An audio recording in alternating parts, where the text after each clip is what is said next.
Well, a change of scenery on DK and Gray, and what a view it is, coming to you from the balcony of the Michael Long Learning and Leadership Centre, which is due to open next week. Gray, it's a magnificent structure and the view behind us is absolutely sensational. Just like being at the Taj Mahal in India, magnificent, and it's something that this Michael Long Centre that's well overdue. So terrific, and it opens next week. It does, and there's a public open evening next Thursday, so the details on your screen now. Make sure that you come down and check out this brand new facility.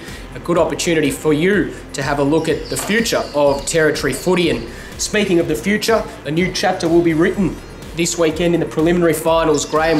We will find out who will take on St Mary's in next week's TIO NTFL Grand Final. Southern Districts are taking on Wanderers, cutthroat prelim finals. It's always a great weekend of footy, isn't it? Yes, the preliminary final, some people say, is probably the best game of the year, which and that includes the actual grand final. So maybe we'll have the same thing again, but I know the Districts going for the first grand final appearance since 2007 and Wanderers last year, 2014. It should be a cracking game. Districts coming off a terrible loss last week, really. They were absolutely, totally outclassed in the end, and all the Jason Eagle controversy during the week, it sort of didn't play in their favour, but Saints really responded well. Wanderers, they came through a very solid hit out against Nightcliff as well. It's a hard game to judge, isn't it? It is. One thing for sure, you'll see a different district side out there this weekend for sure. They've got some very handy inclusions, and Wanderers on that roll. Momentum that we spoke about last week, David, they're certainly on that. They're looking forward to another grand final. One thing for sure, it all adds up to a bumper crowd. Yeah, it does. And just going back to the teams, Wanderers without Brad Vassell, I feel like he's a massive out for them. He is an out, but they get Aaron Motlop back too, so that might sort of balance things out a little bit there. And of course, the other loss I think they're going to feel even more so is Big Holmer, Jackson Holmer, who's been taking marks up forward and around the ground. So he'll be some type of loss. They'll certainly have to find a substitute for him, but they've still got the likes of Liam Patrick and the other Motlops. And of course, that elusive player we know is Chris Dunn. And Jackson Holmer, you mentioned before, Gray, hasn't played in a losing Wanderers side, so he's got a pretty good record.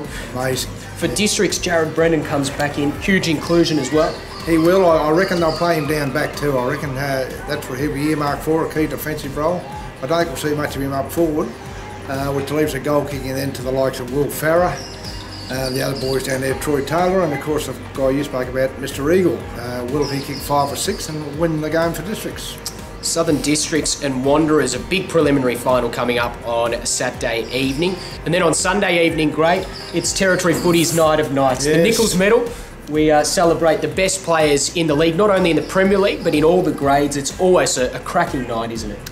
Yes, and will we see another St Mary's winner, or will we see a dark horse coming around the outside, Dave? Well, you're the expert, Gray. Who do you reckon is going to win the Nichols Medal? Well, obviously, all the betting outlets are saying that Cameron Island is going to win the medal and join his older brother as a medal winner. But my money's still on Liam Patrick from Wanderers. I reckon he did enough in the early stages, mid stages, and even late to grab just enough votes. I think it'll be a very low count. I think the winner will probably end up with about 13 or 14 votes. But I reckon it's the year of the Eagles. And what about a Smoky? Or you mentioned plenty of them. Some dark horses off air. Who's your Smoky for the Nichols Medal? There's plenty of them, Dave, but there's two I like. Christian Paper Talk, who won the best and fairest down at Districts, had a terrific year. He went under the radar for most of the year, but I know the Districts people down there, the coaching staff in particular, are very confident of his chances, and I noticed he's come in from $100 to about 35. So someone's obviously jumped on him down there. And of course, my other outsider is Timmy Eldridge from the Buffaloes. I reckon he was terrific in that first half of the year. May have dropped away a bit towards the end, as the Buffaloes did, but I reckon he might just sneak enough votes to give everyone a big fright.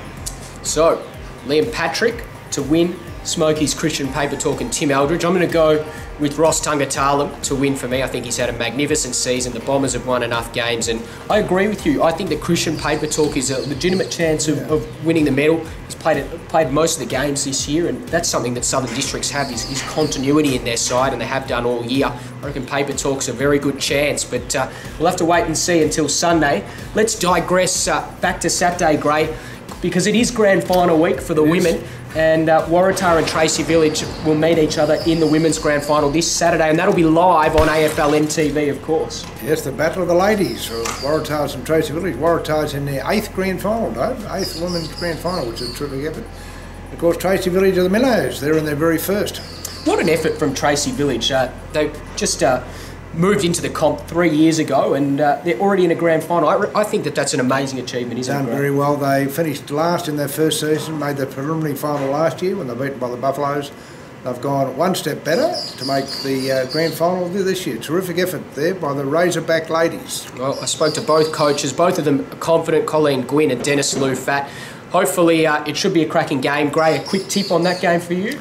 I'll go with experience and class. I think Waratahs will just be a bit too good. Although the last two matches between these sides have been very close. I think Waratahs will bet 15 points.